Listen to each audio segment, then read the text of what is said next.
Are you happy? About what? The Patriots didn't win.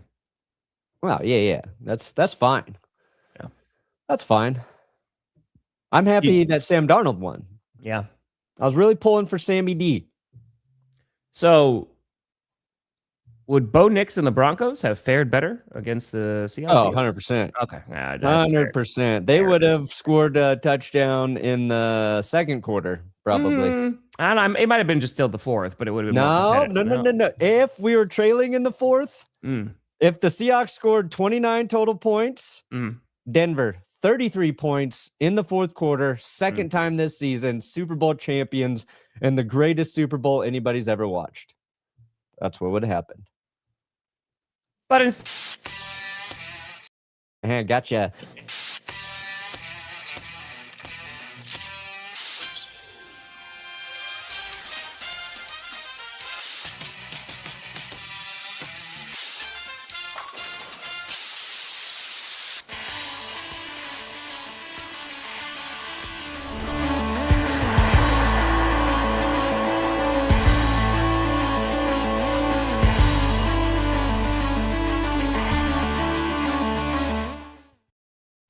Oh, baby. We here. Well, sure. You in the right direction. Welcome to another edition of the Grossi Perna Show. I'm Tom Grossi. That's Brandon Perna, and this is G. S. We did it. Yeah, that was a season. That was a defensive dominated Super Bowl. Some people like it. Mostly Seahawks fans. Some people hate it. Mostly Patriots fans. Fair. Everybody else was like, could something happen? Could something? I will say, I think it was better than the Seahawks Broncos Super Bowl. I'm not saying that as shade because that was over from like the beginning. This at least, dude, 6-0, 9-0, and 12-0. I mean, we didn't see a touchdown until the fourth quarter. Broncos Super Bowl started with the safety. Yeah, I know. How electric is that shit? Okay. Yeah, but then it didn't get closer after that. It did not get better for the Denver Broncos. Well, the Patriots were never close. We know that. I mean, it was 9-0. They never had a close 9-0. Might as well have been 35-0. Honestly, yeah, it felt like that at times. Yeah, but it was like, so we talked about this, right? A big difference maker, offensive line, and talking about pass rush. Oh boy, Drake Maye, their leading rusher again. And on top of that, dude got sacked 6 freaking times. I was a tough night, and some turnovers really made that game more of a blowout. But yeah, that was Will Campbell. It's been a tough ride. Yeah, the Patriots O-line got just absolutely dominated. Interior, exterior, mid-tier, high tier, low tier. They couldn't block any tier. They couldn't block a single tier. Seattle just... Here's the thing about the Seahawks defense, too. They're just better than you. Like, I don't think any team was beating Seattle. Like, there's the run they just went on late in the season. Their defense, they had some nice corner blitzes from Devon Witherspoon. Yes. A little bit of, surprise there, but really... They just sit back in their coverages that they like, and they say, beat us, and nobody can beat them. They pressure you with 4 or 5, or they'll sneak blitz. They've got a great secondary, and, the Patriots kept it close, and all those turnovers came in the second half from New England. Yeah.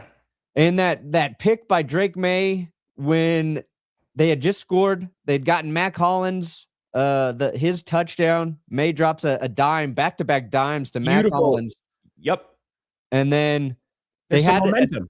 They had a tiny bit of a chance. It was like, okay, if they're going to make it interesting, here it is. And then Maye just floats one over the middle to, I don't know if there's a miscommunication there, or it just went right to Julian Love. Literally, he's just sitting there going, oh, okay, thank you. Yeah, that was the end of the game. That's true. Yeah, Scooter was already in the chat last night. He was just like, oh, I told you. I think I told Scooter, Tom. Scooter. K9? Mm-hmm. Ooh. Let's Let's get even more bold, Adam, and say Okay. Kenneth Walker wins MVP of the Super Bowl. Oh, it's not a running back award. It's not a run. There you go. I was like, wait, I didn't even remember that until today. I was like, didn't I say Kenneth Walker would be good? That sounds about right, though. It's just like I said that. Oh, okay, cool. So Yeah, I did. Towards the end, I said, let's keep an eye on Kenneth Walker. And there's, oh fuck, I said MVP. Hey, Kenneth Yes. Walker. It should have been Myers. Give it to a kicker. Why not? Well, yeah, they both had a case. Does Russ get a ring? Well, because wait, Drew Lock is still on that squad, right? Yeah, Drew Lock got it. I think Russell Wilson and the Denver Broncos should be given Super Bowl rings. I don't know about that one. We Russell gave Wilson Seattle all they needed to get to this Super Bowl. Mm. You know? So it's basically you helped them get there.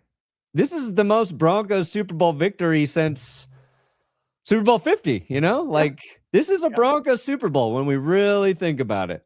Yeah. We gave them all the pieces. Mm-hmm. John Schneider is a very good GM, is what I know. John Spider, listen, you're gonna love the halftime show, but Prince, come on now. Prince, one of the greatest halftime shows ever. Purple Rain in the Rain. We talked about that yesterday. I feel like I want to talk about this in a couple different things because I am really impressed with Seattle. And I think a lot of talking about Mike Vrabel, right, and what he was able to do with the Patriots team. But Mike Macdonald, man, he is a young coach coming into Seattle, turning that team around, especially that defense. Yes, like they did have the benefit of, having some picks and all that. But damn, did they absolutely rebuild that roster to now winning a Super Bowl. It's pretty damn impressive how quickly it happened. And especially when Sam Darnold winds up signing with them in the offseason, it kind of doesn't move the needle a whole lot for a lot of folks, right? Because it's like, okay, well, Geno Smith was Geno Smith there. We'll see how they do with their O-line. They go and get Gray Zabel, make that offensive line significantly better. And yeah, man, I mean, their run game has been sensational since week 16 of this season after their second bout with the Rams. And it's just, they became such a balanced football team, and they continued that throughout December, and they rocked in January, and now they're Super Bowl champs. It's impressive, man. They were really well coached. Yeah, with Sam Darnold, it just goes to show you shouldn't judge a man based on 2 games or the 36 games he had that he started his career with. Sure. Just ignore the first 36 and then the 2 bad ones when he's having a good season. That's how you know if he's good or bad. But yeah, I mean, Sam Darnold winning a Super Bowl on his 5th NFL team, that's never happened because obviously, if you have a good quarterback, you usually keep him on roster. They talked to Kyle Shanahan before the game. And I really thought that the Pats had a fighting chance in this game because of their defense. And they kept it close for 3 quarters. I mean, 9-0 is like that defense was playing really well, but holy God, did their offense, they couldn't do anything. Yeah. And it was before the game, was Kyle Shanahan was in an interview and they were asking him about how you attack Seattle's offense or something. He's like, why are you asking me? He's like, we couldn't score against them the last 2 times we played. He's like, they're very good. I know that's not a great answer, but when Kyle Shanahan was like, I don't have an answer for their defense, I was like, oh, Josh McDaniels is fucked. You think Josh McDaniels with the second-year QB is going to find the loophole on this Seahawks defense? Probably not. If one of the greatest offensive minds in the game right now is like, good luck out there, guys. And there was a lot of people saying that. And I think the lead up to it is you fear that so many people are saying it that something's getting overlooked, but it just turned out Seattle's defense is that suffocating. Mike Macdonald had done that good of a job getting them to just be completely optimized with a ton of young talent. And, their offense had really, it's why people, the reason people were a little hesitant, I think, on Sam Darnold, even in this game, going back to those poor performances, was earlier in the season, like he turned the ball over a lot. Sam Darnold had a lot of turnovers this year, but Seattle didn't turn the ball over once in the entire postseason. I think they went the last 4 games they played, no turnovers. That's the difference. I think they switched their philosophy a little bit, where during the course of the season, they were a little more willing to attack and take shots. And a lot of those turnovers came when they had leads, which is kind of like a weird caveat when you're trying to break them down. Sure. But they just played very smart, safe football. They leaned on their run game more. They lose Zach Charbonnet, which I thought was going to be an obstacle for them, but it almost just unlocked Kenneth Walker. Yep. And they played safer, smarter football. And I thought Sam Darnold, the real difference in this game was Sam Darnold handled the pressure far more effectively than Drake Maye. Because Darnold was under pressure a lot as well. I think New England blitzed way more than Seattle did. But Darnold, he just threw it away. He was navigating the pocket really well, too. I mean, there was like plenty of times where that rush was getting to him. And he only got sacked once, obviously, but he was able to avoid it pretty darn well. And dude, but that's what one of the big difference makers was, right? You look at that offensive line with Geno Smith, and I know Geno Smith is a different quarterback than Sam Darnold, but it's night and day, right? Like getting Zabel, crushing on that draft pick, but I think you hit the nail on the head. Again, they've had over 100 rushing yards in each game since week 16, and they wound up finishing top 15. They finished 11th in rushing yards before the playoffs started. And having that run game to even just lean on, dude, Mike Macdonald learned from that AFC Championship game when the Ravens were the number 1 rushing team, right? And just like, oh man, if I ever get to this point, I should just run the ball. When they stopped running it against Kansas City, they handed the rock to Kenneth Walker 27 times. Yeah. Right. So he averaging 5 yards a carry, and it was enough. Kenneth Walker had himself a really good game. And meanwhile, you look at what the Patriots were able to do. Drake Maye is their leading rusher. And you and I talked about this, right? Like he's been able to, in the Broncos game, in the Chargers game, utilize his feet. He had a couple of big runs here, but dude, they had no run game to lean on whatsoever. And so it was like, okay, well, Drake May's got to throw the ball a whole bunch of times. And he was getting hit constantly because that O-line was not doing him any favors. Yeah. And the only reason Drake Maye didn't take 7 sacks in that game is because he ended up throwing the ball to Uchenna Nwosu for a pick 6. Yeah, it was a pick 6 instead of a strip sack. He avoided the sack, but he threw a pick 6. And I didn't even realize that counted as a pick 6 until I think like after the game, because that play happened so fast. He got hit. I thought the ball just popped in the air to Nwosu, but no, he got rid of it. So Witherspoon didn't get the second sack there. And that 7th sack would have tied him for, most sacks in a Super Bowl. But wow, Kevin. Wow. Low blow, Kevin. Way to go, Kevin. Low blow. Even for you, Kevin, with all your knee issues. Have a little respect for Colorado's own Lindsey Vonn. I don't think she's from Colorado. She claims Colorado.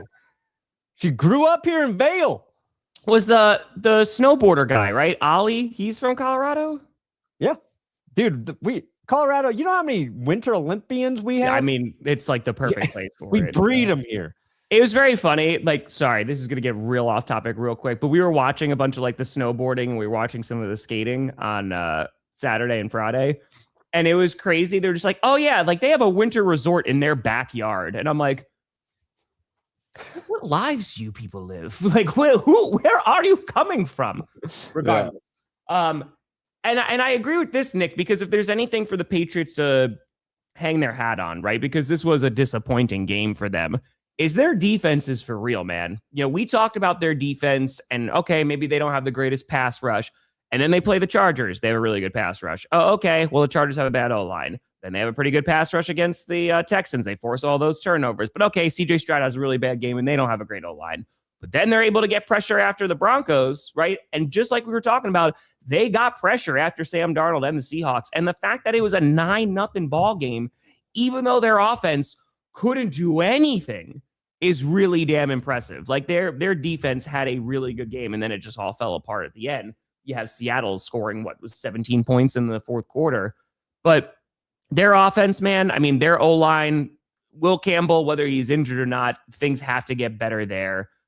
He got sacked. So what is that, 6 now? So he got sacked 21 times in the playoffs. He is now the most sacked quarterback in playoff history, surpassing Joe Burrow. So there you go. Shout out to the Bengals.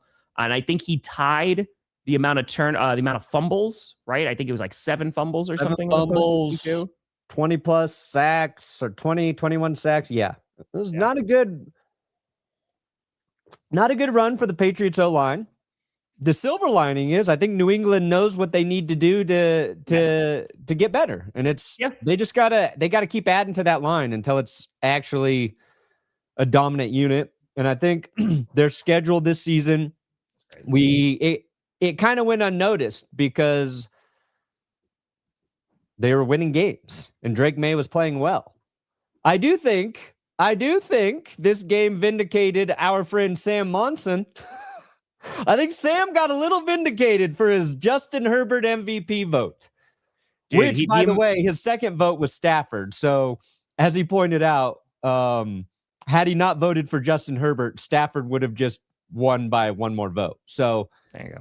There's part of it. But watching his argument about like Herbert playing behind one of the worst offensive lines all season and being impressed with that versus Drake Maye basically playing with Justin Herbert's offensive line in the Super Bowl and it being just one of the worst quarterback performances we've seen. Like, I thought that gave him just a little bit of credit there.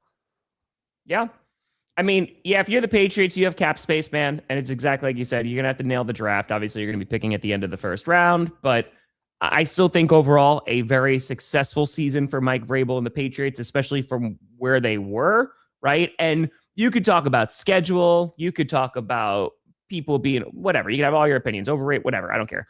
But the fact that they were able to make it back to the Super Bowl is pretty damn impressive, right? And it's like you said, you know what you need to fix. Fixing that O-line is going to make a substantial difference. And then you turn to the Seahawks. You know, we talk about Kenneth Walker having a great game. Mike Macdonald winning, what is he, 38 years old?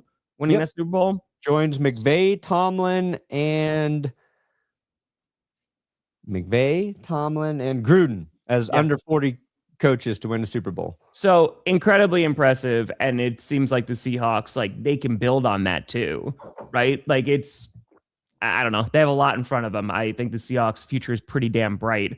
They are going to lose Clint Kubiak, right? So we'll kind of see how that is going to impact Seattle.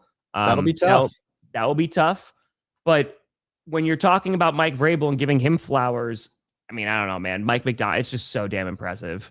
It's so damn impressive the way that he has turned that team around. That defense is formidable, to say the very least. He turned the defense around and like in that same thought, the Ravens defense took a giant step backwards after he left. So, and he's the first defensive head coach who called he's the first coach to call the defense in the Super Bowl and win as a head coach, which is kind of crazy. Yeah. But in like, you know, everybody was, you know, dunking on the Patriots today. And I think that's mostly like a response to Patriots fans. Sure. In that nobody wanted to see them get a win after being out of it for 4 full years, right? Like, I think the Patriots are in equally good hands with Mike Vrabel. I think they have a lot of really insanely talented pieces. Like Christian Gonzalez was... Dude. If the Patriots had won that game, you would have been looking at Christian Gonzalez as possibly their MVP. Single-handedly prevented 2 touchdowns in the first half for him. Craig Woodson, their safety, was fucking really good. He had a game, I forget what game he was really good at in the playoffs, but like that dude came out of nowhere. Now I know who Craig Woodson is. That guy was all over the place. So like Gonzalez, and even Milton Williams, he was so close on a couple, that one Sam Darnold run. The only guy close to stopping Darnold early was Milton Williams. I think Williams was the only guy who sacked Sam Darnold. He was making plays, but it just kind of gets lost in the muck of the entire game. Like New England's going to be good, and they should be able to get better this offseason. Yeah, I think they're still in a decent cap spot. So yep, they are. You know. Yeah. And their division, like they got Buffalo to contend with, but the Jets aren't going to be good. The Dolphins aren't going to be good right away. Maybe Halfley, gets them there, but yeah. Coy! Seahawks won the freaking fracking Super Bowl. Today is a great day. Oh, yeah. I was seeing Blitz partying up there, making snow angels with the confetti. And also, I mean, this has to... Hold on, let me... Oh, you fat with a 3. Yes, I just said that. That is that man's name. Don't tweet at me. Let's talk about the Seattle Seahawks season for a hot second. One, I don't think anybody anticipated them being here, right? No. Winning the Super Bowl. No. So you have that. They get the number 1 seed. They knock off 2 of their division rivals in the playoffs. They blow out the 49ers 2 times in a row, right? On the way to the playoffs and then also in the playoffs. Then they beat the Rams in the NFC Championship game. Then not only do they win the Super Bowl, but they win it in the 49ers stadium. Yeah. And it's against a team that they have some of the worst Super Bowl trauma from Super Bowl 49 was like, I should have ran the ball. And they obliterated them. Yeah. This Hawks fans has to probably be one of the most vindicating / healing seasons that they've ever gone through. To knock off your division rivals and then knock off the Patriots 11 years later in the Super Bowl. That's pretty damn good, man. Yeah, I don't know how Seahawks fans top that one. They don't. And next year, when the Broncos vindicate themselves by beating the Seahawks in the Super Bowl, I better get some respect from you, Seattle. All right? Also, here's a stat I found for winners and losers. The Seahawks defense had more sacks, 9, and takeaways, 4, in 2 games at Levi's Stadium this season than the Niners did in their 8 home games combined. That's tough. Yeah. That's tough. If you want to know what Robert Saleh was working with on that defense. Wasn't great. No. Wasn't great. Nah, man. It's yeah. And there's always gonna be the what if, right? Like maybe it could have been the Broncos. Who knows? Maybe we'd have seen the Bills and the Patriots and that. Yeah. But yeah, man, I think overall, it was for me, I understand it was a little bit more of a slower game. I liked that it was a defensive game, and this is also what was kind of anticipated. Yeah. Right. I was like, yeah, man, you have 2 really damn good defenses. If they're able to get after the opposing quarterback, one was able to do so more than the other. But I think the thing that was one of the other difference makers besides the O-line was the fact that just Kenneth Walker was able to move it on the ground. Because just being able, here you go, have a good one, can hand it off to you. It makes a huge difference, man. And Cooper Kupp, him getting a freaking Super Bowl win, and this was after DK Metcalf left. Oh, yeah, DK Metcalf, that's a bit of a downgrade, huh? You go over to Pittsburgh. Yeah. That game against the Texans. Yeah, that's a tough one. Yeah, and one thing we didn't really touch on is JSN had to leave that game for a while to get evaluated for concussion. So Cooper Kupp actually stepped up when JSN was out of there. But JSN dropped a couple passes. I feel like Cooper Kupp dropped 1 or 2 passes. Sam Darnold was not getting a ton of help from his ball catchers in this game. No. Also, I think the concussion protocol for the Super Bowl, they need to be able to speed that shit up. They sent JS into the blue medical tent, and then they're like, actually, you need to go to the locker room. And then they let him go back in there. I think you got to be a little bit quicker in that for the Super Bowl. I don't want anybody, getting unnecessary head trauma, okay? But it's the fucking Super Bowl, and he missed. It felt like almost like an entire quarter. The other thing that was nice is there were, I think, until the 4th quarter, just 2 flags in this game. Dude, it was so quiet.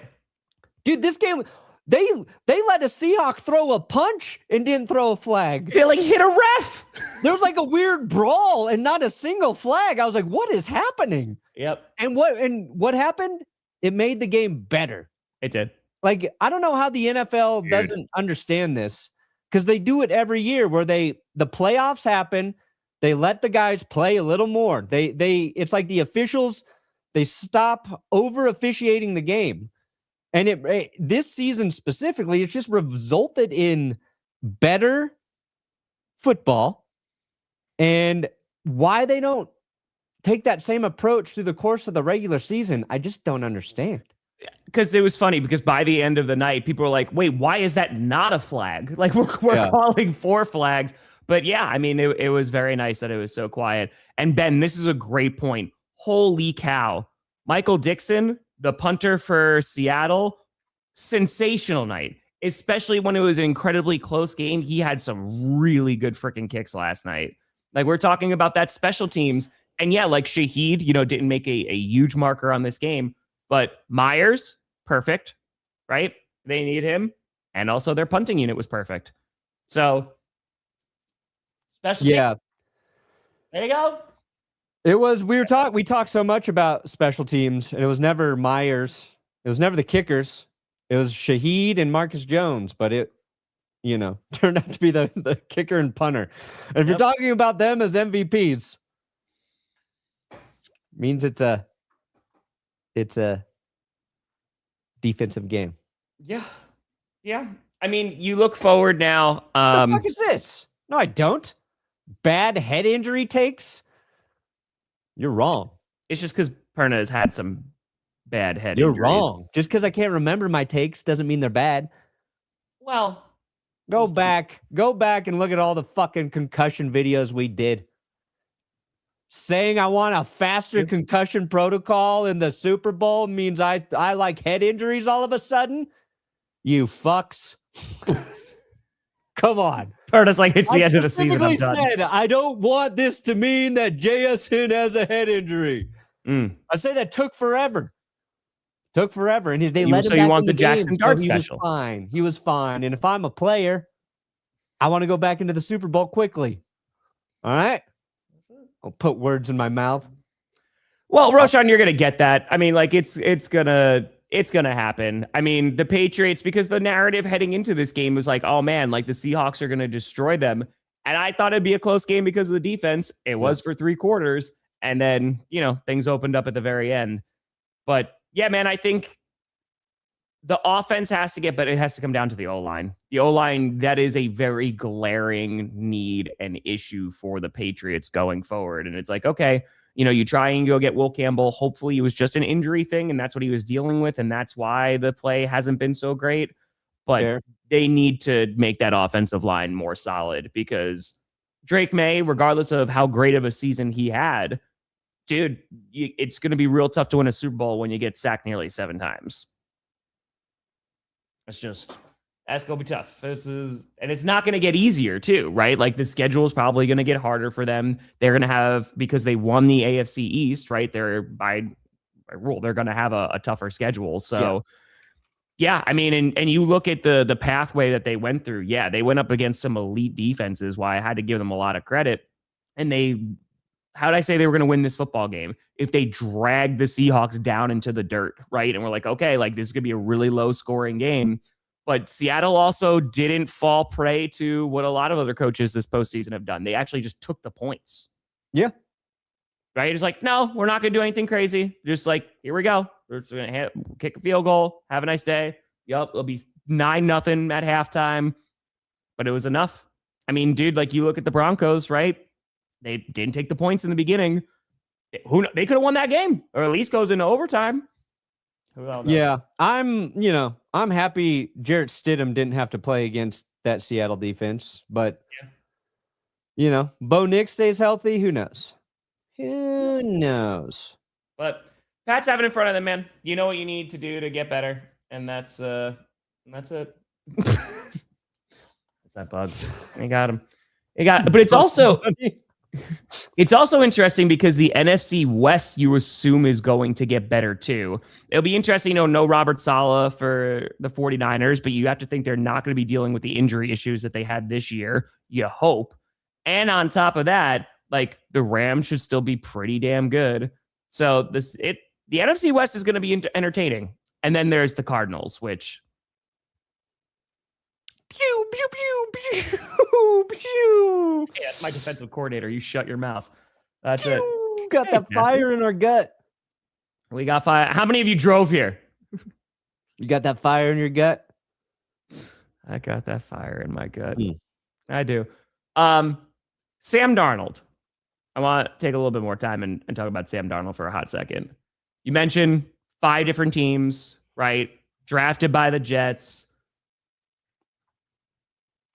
I hope that man feels so vindicated because, good God, the amount of crap that Sam Darnold has been given, and you rightfully said, right, dude, he had turnovers this season, especially early on, Yeah, right, where it was not them looking that great, and it was like, oh, okay, this is going to be tough. But having that support around him, whether it's the blocking, whether it's the run game, whether it's a really good defense, that's what makes this a team sport, right? And before, you had those couple of touchdowns, like Sam Darnold wasn't at like lighting it up on the stat sheet, but dude, he played really good football and he avoided sacks. He didn't turn the ball over. And now he's a Super Bowl champ. That's such a good story. Like, that's such a feel-good story of like, damn, man, tossed aside by the Jets. He couldn't produce there. But, oh, man, it seems like when you support a player and actually build around them to their strengths, they could potentially do well. Yeah. Crazy. And Sam Darnold was not good in New York. Like, no. When they moved on from him, nobody was like, oh, yeah, they need to keep this guy. What are they doing? It was like, oh, this guy's a bust. Because he did not play well. But we know for sure now that's the New York Jets are not a team any player should want to be drafted for at this point. No fucking way. You can win defensive rookie of the year and offensive rookie of the year for the New York Jets, and you are still going to be screwed forever. The team that really whiffed is the Vikings, and we can't get a clear answer there, right? They fired their general manager. Yep. They're like, Kevin O'Connell wanted him the whole time, and then there are reports like, well, no, Kevin O'Connell was ready to move on from him, and then they lost Daniel Jones as well, and then they were like, oh, wait, hold on. So, like, multiple teams passed on Darnold. Darnold spent a year with the 49ers. I think that probably benefited him quite a bit. Took all the pressure off, let him just learn a bunch of shit. The Vikings, though, they saw him play really well, and they had already drafted J.J. McCarthy. So that's the one that stings. But, yeah, it's a great story. Anybody who's counted out and then they come back and prove us wrong, like, that's my favorite shit. Yeah. I love to think of players not good, and then, he just won a Super Bowl. Yeah. But also to give the Vikings some credit, right? I agree. This Gonzalez was a baller, man. He's so freaking good. To give them some credit, right? Like, they took a shot on Sam Darnold and like you saw how good he could be. Yeah. Right. And like, got to give KOC some credit while their offensive line did fall apart, in those last 2 games and, they just got beat. I don't know if you are crowning the Minnesota Vikings if Sam Darnold stays, because no, but they would have been a playoff team. But they're probably a playoff team. It would have been in the dance. Yeah. They would have had a shot. Yeah. And I think their defense came up pretty strong late in the season. So I think they could have made number 1, man. They could have made a run, Minnesota. Yeah. They also had Clint Kubiak in Minnesota, by the way. There you go. King Andrew giving Perna a hundo. Oh, Andrew. For Grossi's upcoming charity stream, I was considering teasing you again, but after Nix's ankle, you've been punished enough. Thanks, Andrew. Let's see here. What do we got? Johnny John John! Woo!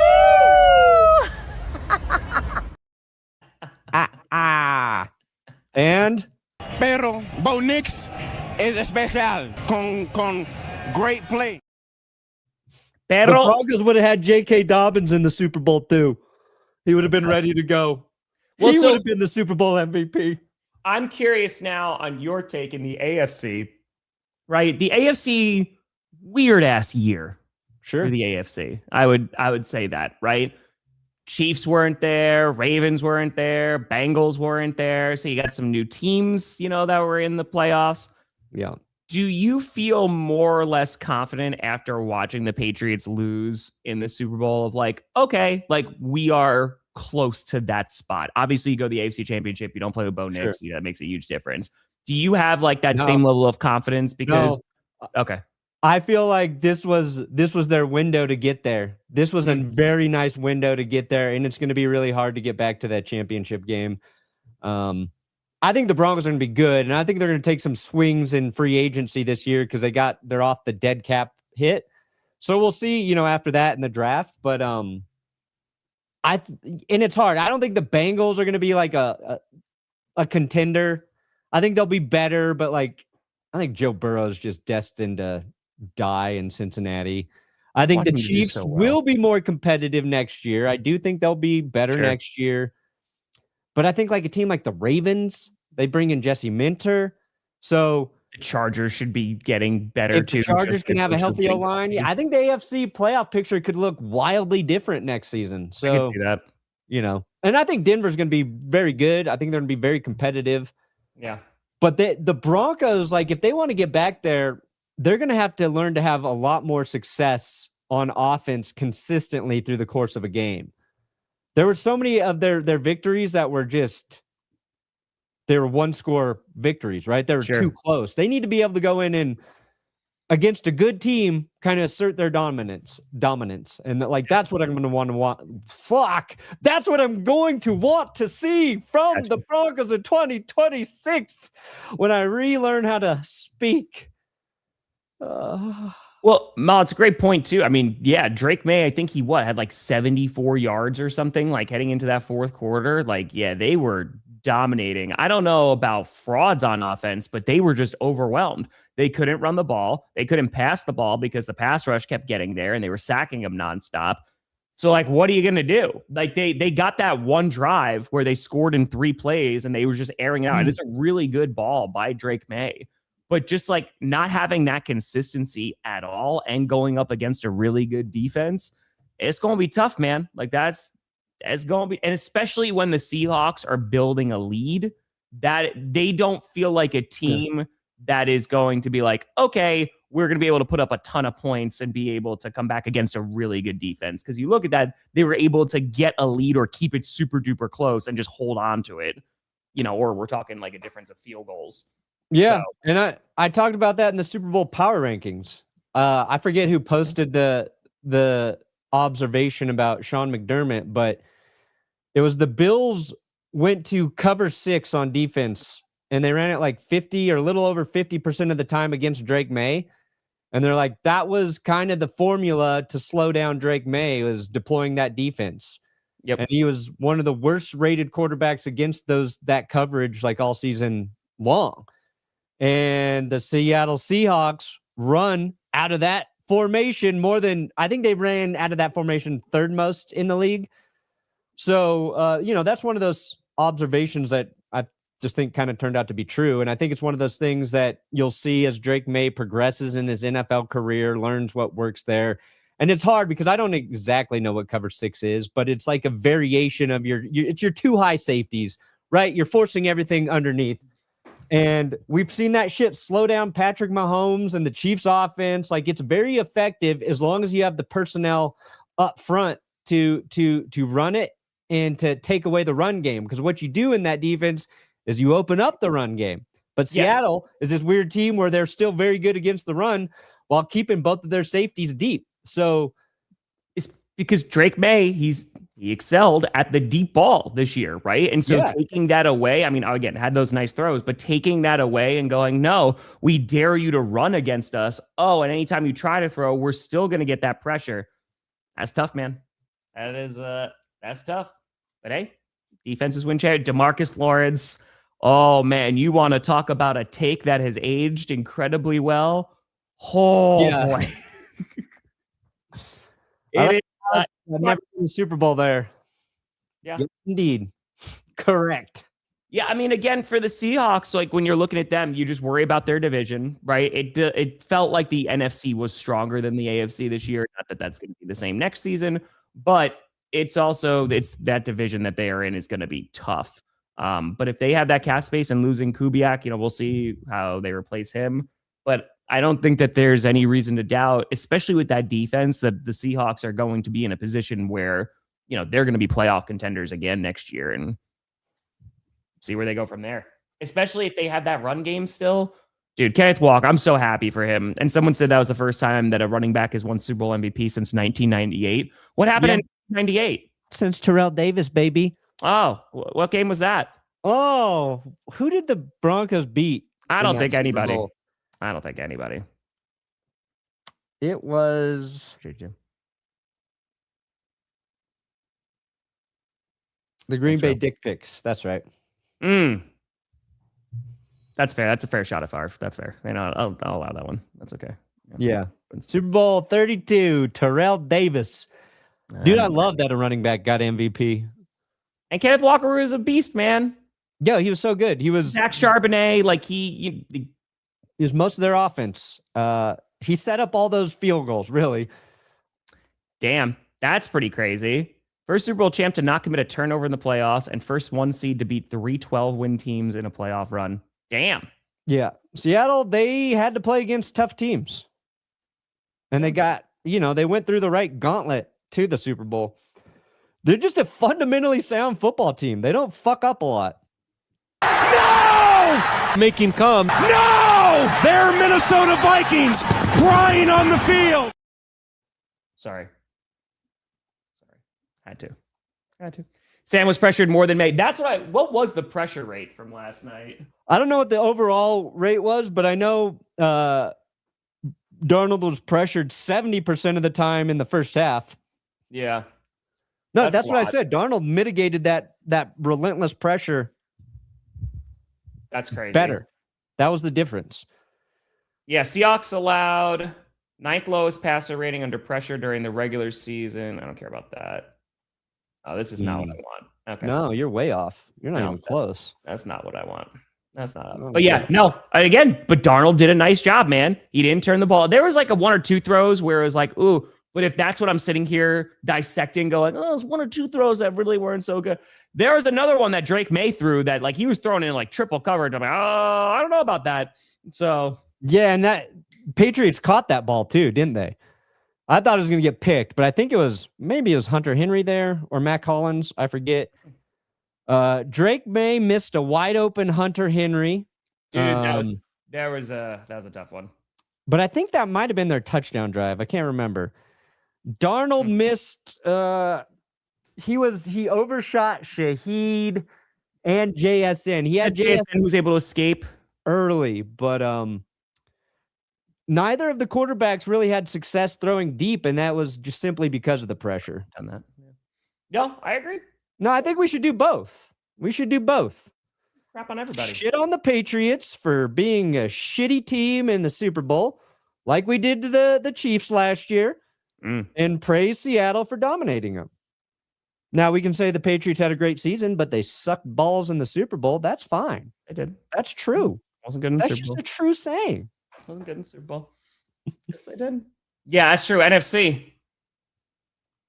I would like it to be the Packers, but NFC. We did it. Conference. Rawr. Rawr. I don't know. We'll see. Perna, I think, has a good point. Like, I think the AFC could look wildly different next year. I'm very, very curious. And obviously, we're going to see Mike McCarthy lead the Steelers to the Super Bowl with Aaron Rodgers. Obviously, that's going to be the big difference maker. So, oh yeah, just a low key wedding. It's totally fine. That will be that will be the greatest trivia like ever. If you're just like walking in and just doing icebreakers, and it's like, oh yeah, 2 truths and a lie. I got married at the Super Bowl. Crazy. Dude, I think the tree people in the halftime show, that was pretty crazy. I'm all for tree. I want more tree people in the halftime shows. So you should watch more Lord of the Rings. I've watched. You got Ents. I've seen it. It's a Fangold Forest. What's it called? Say Bengal Forest? Fangold. Fangold. Okay, so you know things. Are the Falcons cooked? I don't think the Falcons are cooked, but my concern. They got a player going to jail. So. Oh yeah, you know what? There we go. Top edge rusher. Here's a thing to end the show on. Yeah, let's talk about Pierce. Holy crap, man! So he rammed his car into his ex-girlfriend's car, and like it was an aggressive stalking that he got like, oh boy, buddy, like this. I think he injured a police officer. Like, oh, buddy, like that's a big no. And especially after we've been praising the Falcons and like their pass rush has gotten so much better, they decided to take a big swing, and that is where I'm concerned because it's like, oh crap, like what the hell is going to happen to his career? But two, I feel like they're also in a division that feels like it's getting better. The Buccaneers, even if they're at the same spot, right? They're going to be competing for that division title. Shuck, we got to see more of him, but I have more hope in those Saints than I've had in some years. And the Panthers, they nearly beat the Rams in the playoffs. So, yeah, the Pierce thing is... Yeah. Oh boy, that's a tough one. It's felony charges. Yeah, so, it's like he's in trouble. This is bad. He fucked up. And there were things about him before the draft, right? About the character concerns. Sure. And you hear that. You hear it. And when you talk about the draft and you're talking about like these young players coming in, you try and be careful because you don't really know necessarily what some of those concerns are if they're not like documented things. But he was one of those players, and I didn't know much about it, but it was something you heard and you're like, oh, hopefully, like, you know, it's not true or like whatever. But I would say those concerns were very valid. They were very valid. And he had 10.5 sacks. The Falcons finally get an edge rush, and now he's probably going to be in jail. Charged with aggravated battery with a deadly weapon, aggravated stalking, and other charges. And I didn't realize, so he was dating a WNBA player. I didn't know that. That's what he was trying to chase down in his car. Oh. After trying to prevent her from getting into her car, something like that. Caused an accident. Resisted arrest. Yep, there was a police chase. Did all of it. Connected to domestic violence. Like he basically ended his entire career over the weekend. It's not good, man. It is not good at all. So that's why they might be cooked. But it'd probably take too long. I still have to play those games. They're good things. But, you know, I've heard good things. But yeah, so good luck, Kevin Stefanski. Yeah. Yeah, welcome, Kevin Stefanski. He's like, man, finally, I get to get out. I don't have to deal with Deshaun Watson anymore. Like, I don't got to deal with any legal issue. And here we go. That's a time. I agree. I should have been in the Manscaped commercial. I should be the fucking face of that company by now. They should be paying me $6 million a year to be the face of their ball trimmers. But I'll just keep sending them emails asking for that exact scenario. Marist. There we go. Yeah, Marist. I went to school 20 minutes away from Marist. Oh, that's pretty. I didn't realize that Jason Myers went to Marist. That's pretty cool. I don't know that. Second favorite Super Bowl. Well, it's the second Super Bowl that you've won. So I would imagine, this is going to be your... I didn't think you were going to say 49 was going to be, your favorite. I would imagine. Dude, that's a crazy stat. The fact that the Seahawks have had 0 turnovers in the playoffs, that's the first time ever. I mean, I know they played one less game, but that's pretty damn impressive. It's very impressive. That's pretty good. Pretty good. So, who knows, man? Perna, as we turn the page on the 2025-2026 NFL season. The page. Because we're so good at this. Yeah. What do you think is the Super Bowl matchup next year on Valentine's Day? Tune in tomorrow for our way too early Super Bowl predictions in 2027. Exactly. Wow. Seahawks losing Clint Kubiak. I don't think they're going to repeat. I think their defense will be just as good, but I don't think they're going to repeat. It's true. They got a big vacancy to fill on offense. It being played on Valentine's Day. Oh, is it on Valentine's Day? It is on Valentine's Day. I just feel like the Super Bowl could use a little love. Oh, Jordan Love? That's right. Wow. That's right. Wow. Because we saw Julian Love. Yes. Huh? Yes, another J Love. Maybe if they don't get cursed. Also, I'm glad your curse wheel didn't work again. Kind of did. Nah, because of JSN. JSN, Cooper Kupp was dropping them for a while. People were like, Curse Wheel's taking out the Seahawks skill players. And I was like, I forgot it did that. But Kenneth Walker bucked the trend. That's true. That's true. I kind of wish this Super Bowl would have just ended 12-0. That would have been more. First more shutout fun. ever in the Super Bowl? Yeah, shutout, no touchdowns, just nothing but, defensive domination. So who do you got in the Super Bowl? I'm thinking through it. Think harder. Okay. Right. Here we Give go. me the Jacksonville Jaguars in the AFC. Same. And I don't think this is going to happen. But give me the Jags versus the Panthers. Wait, give me the I ask you, expansion what do you team think is going to happen? I don't think it's going to happen. Oh, Bryce Young. Nope, it's actually Derek Carr quarterbacking the Panthers. He's coming out of retirement. I think it will. I think the Jags got a good chance. Who would be NFC? Give me Jags Seahawks. Jags Didn't win. you just say they're not going back? I said they're not gonna. Yeah, I said they're not gonna repeat, but they'll get back there and they'll lose.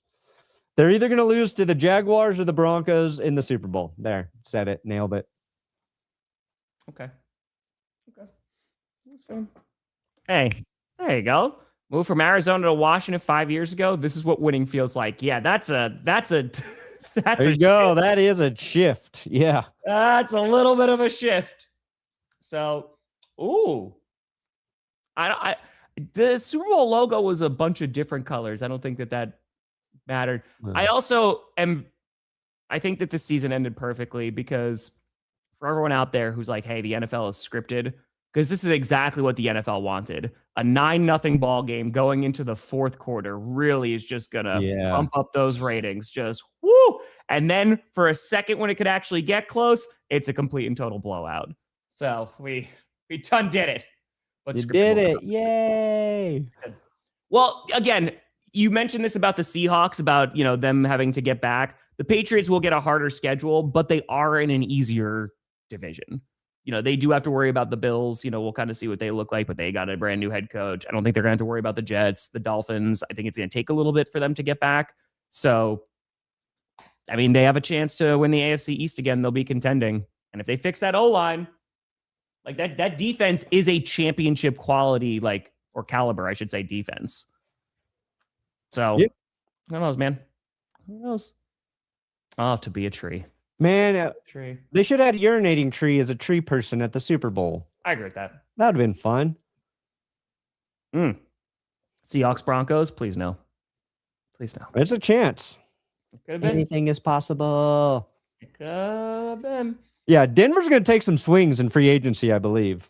They got Bo on his rookie deal still. So there's this little window. I think they're going to overspend a bit. But I can see it. maybe Kenneth Walker's a Bronco. Back-to-back Super Bowl MVPs for Kenneth Walker. Huh? Walker and J.K. Dobbins and R.J. Harvey combined for 700 yards in the Super Bowl. In the Super Bowl. Yes. There you go. Yes, the three-headed monster. Alex, it did look like that as time was going on. I'm like, wow, okay, there's a lot of NFC West teams that are in here. And the NFC West dominated the playoffs, man. Like, the 49ers beat the defending Super Bowl champs, right? You had two NFC West teams in the championship game, and I have one win the Super Bowl. The writing was on the wall. It was there. It was there. Okay, Jam. Perna, what do you got coming out today? We'll have winners and losers. The real winners and losers from Super Bowl 60. Broncos 49ers. You could make a case for the Niners of just getting healthy. Might be good. Well, yeah, it'll be interesting what they do without Salah. But yeah, I agree with you. Just getting healthy is going to make that team better. You'd think. Where's Brandon Ayuk going? It'll be fun. Yeah, where is he going? I don't know. I think the I think the Bills probably make this a better game, right? If they made it, Yeah, 100%. maybe they have a little bit more success running against Seattle. They would have had way more success running against Seattle. And Josh Allen would have. Broncos would've been interesting. He would have. Josh If Allen. we get Packers Broncos Super Bowl on Valentine's Day next year, the Do You Believe in Love Bowl. Oh my God, dude! Come on now. Give it to us. Come on now. That's it. Do you believe in? No. I didn't say Colston Loveland winning. Okay, Colston Loveland already did very good against the Packers. That's all done now. There's no more. Colston. The NFC freaking North is going to be so competitive next year. That's not going to be fun. I'm not going to enjoy that. I'm just going to enjoy not thinking about next year for a little bit.